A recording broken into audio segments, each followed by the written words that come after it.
नमस्कार मंडळी, मराठी न्यूज कट्टामध्ये आपलं खूप स्वागत आहे। तर मंडळी, स्टार प्रवाह वाहिनीवरील ठरलं तर मग ही मालिका सध्या लोकप्रियतेच्या शिखरावर आहे।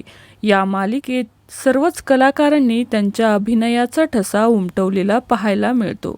दरम्यानच कालच या मालिकेच्या सेटवर अस्मिताची भूमिका साकारणारी अभिनेत्री मोनिका दबडे हिचा डोहाळे जेवणाचा कार्यक्रम मोठ्या धूमधडाक्यात पार पडला। अभिनेत्री मोनिका दबडे ही लवकरच आई होणार आहे। मार्च 2025ला ती तिच्या बाळाचे स्वागत करणार आहे। सर्वच कलाकारांनी मिळून ठरलं तर मगच्या सेटवर मोठा डोहाळे जेवणाचा कार्यक्रम साजरा केल्याने अभिनेत्री खूप भावूक झालेली पाहायला मिळाली। मोनिका म्हणाली, आतापर्यंत हे माझ्या देखत इंडस्ट्रीत कधीच झालं नाही। आपली मालिका नंबर 1 आहे, याचं कारणच हे आहे, कारण की आपण सगळे एक आहोत।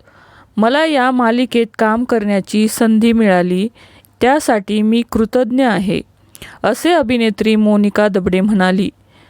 यावरूनच मोनिका ह्या मालिकेतून ब्रेक घेणार आहे असं लक्षात येतंय।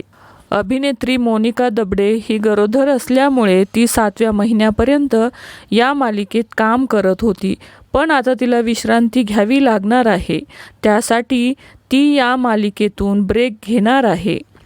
तर मंडळी, या मालिकेत पुढील भागात अस्मिता दिसणार नाहीये। तर मंडळी, तुम्हाला ठरलं तर मग ही मालिका आवडते का? नक्की कमेंट करून सांगा। मालिका विश्वातील अशाच नवनवीन घडामोडींसाठी आपल्या चॅनलला नक्की सबस्क्राईब करा। धन्यवाद।